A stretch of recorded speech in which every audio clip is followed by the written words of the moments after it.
Wise community, we all know that education is not only a matter of political policies and agendas. Sometimes all it takes is just one individual to make a difference. Some of the greatest changes and social movements of our time were in fact initiated by individuals who felt compassion, who felt courage and dedication to bring about change in the lives of those who need it the most. And we have the privilege of having one such individual among us this morning. She has used her incredible global influence and talent to help the cause of education in her native Colombia. She is the founder of Fundación Pies Descalzos, the Barefoot Foundation. See, I got that right. Which provides access to quality education for displaced and underprivileged children in Colombia. Ladies and gentlemen, please join me in welcoming UNICEF Goodwill Ambassador and Grammy Award-winning artist, Shakira Mubarak.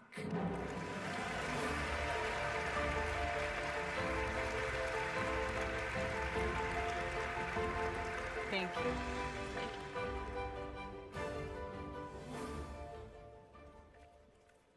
Shukran.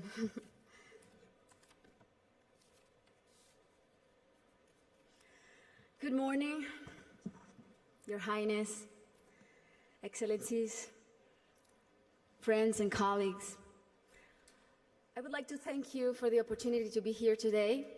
It's also an honor to join forces with Educated Child, an organization led by a woman who is an amazing role model, a woman who has shown such relentless dedication to getting every child in school. This is such an exciting day for us because it marks the beginning of a new era in my home country, Colombia. Most of you may know me as an artist, as an entertainer, and that's indeed my calling and what I've been doing since I was 13 years old. But I never would have imagined when I started out that my work as an artist would end up being the vehicle for me to serve my greater purpose in life of working towards eradicating poverty through the power of education. As a Colombian citizen, inequality is a concept that sadly one becomes very familiar with at a very young age. It's a country like many others in Latin America where a few have a lot have almost nothing, and where if you're born poor, you will almost certainly die poor, and where people don't access equal opportunities. And because of that, generation after generation after generation live trapped in the same vicious cycle fed by prejudice and inaction. Growing up in my country when I was around 8 years old, I remember I saw kids my age who, instead of being in school, were already working in the streets, were barefoot in the park, kids like me, whose reality was completely different than mine, only because of the circumstances into which they were born. It was really hard for me to accept that something so unjust didn't have a solution. There had to be something that could be done. So I often asked myself why the adults around me were so resigned to the fact that these kids, who were just like me, or even their own children, were living in a parallel reality so different and so cruel. As Kofi Annan put it, poverty is intolerable in a world of plenty. So as soon as I had some success, the first thing I wanted to do was to invest as many resources as I could into what later would become the most meaningful project of my life, working for children. So I set out to find a team of people who dreamed big and worked hard and thought like me to help me right the wrongs that I had witnessed throughout my entire childhood. And that's when our foundation, the Barefoot Foundation, Pies Descalzos Foundation, was born. I knew, and I was only 18 years old then, but I knew that I wanted to focus on children and improving their lives, but I didn't know where to start. So I really felt that I needed to learn what the roots of inequality and low social mobility were. So I decided to study the reasons why children were working in the streets, or why some children were being recruited by the violent organizations like the paramilitary or the guerrillas. Why were so many children suffering from chronic malnutrition? And I realized that most of the issues that children face in my country had and have a common denominator: the lack of access to quality education. To me, it became crystal clear that education was the surest way to give all of these kids the best fighting chance of improving their circumstances in life, because education is the great equalizer.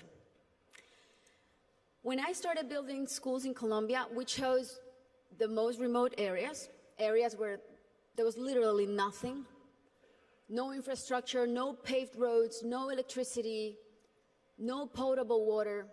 And we decided to build in those places, but not only build schools, but state-of-the-art schools. Schools with comprehensive models that included ECD programs, school feeding programs, parent and teacher training. And another very important part is we decided to engage the government as a strategic partner, and made it nearly impossible for them to say no to doing their part by showing them results through our holistic model that really proved to work.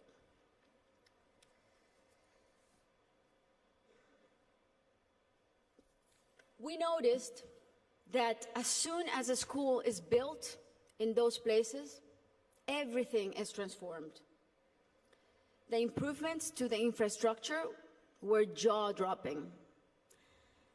Electricity, potable water were made available, made accessible.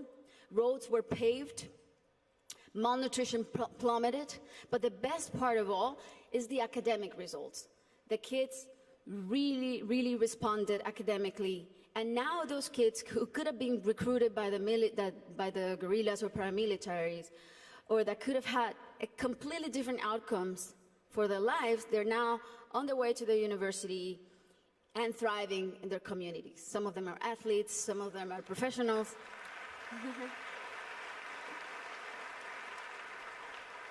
That's why it really is a thrill to work for education. That's why I'm so passionate about it, because I've really seen results that are as palpable as this podium. And seeing all these success stories that have a name and a last name has been one of the most rewarding things I've done in my lifetime, even more so than winning Grammys, I think. Now,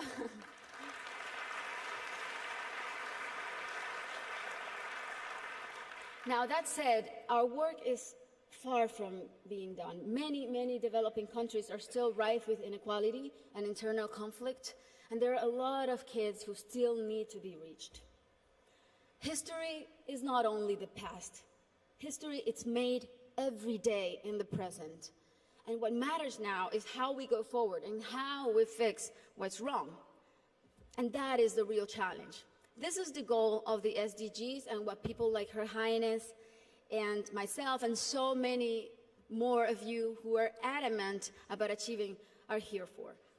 Facts don't lie, and numbers show what an incredible return on investment a quality education provides. For instance, if all students in low-income countries left primary school with basic reading skills, 171 million people could be lifted out of poverty. Systemic change often begins from the bottom up rather than the top down. The government must take responsibility, and we should all put as much pressure as we possibly can, but the rest of all, the civil society, should also do their part.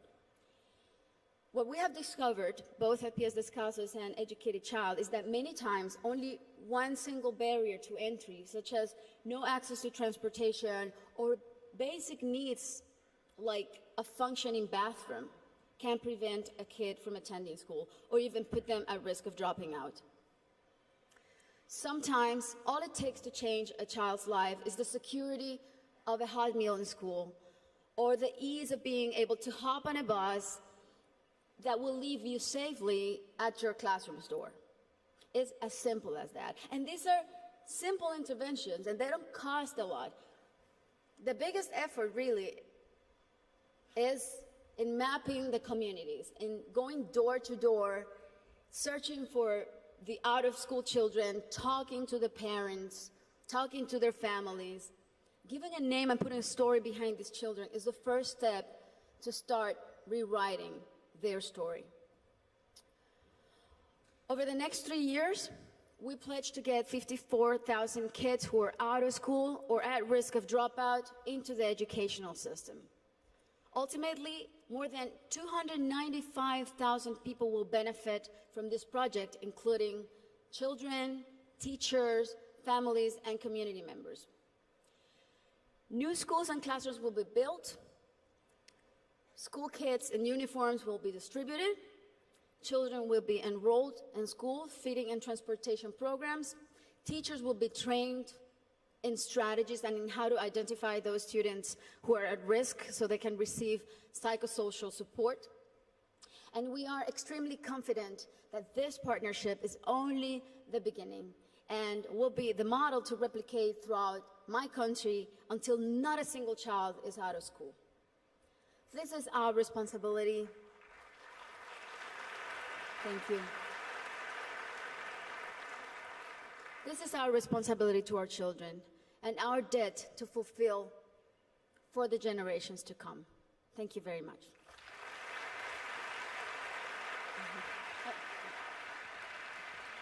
Thank you so much, Ms. Shakira, for that impassioned speech. Thank you for speaking from the heart.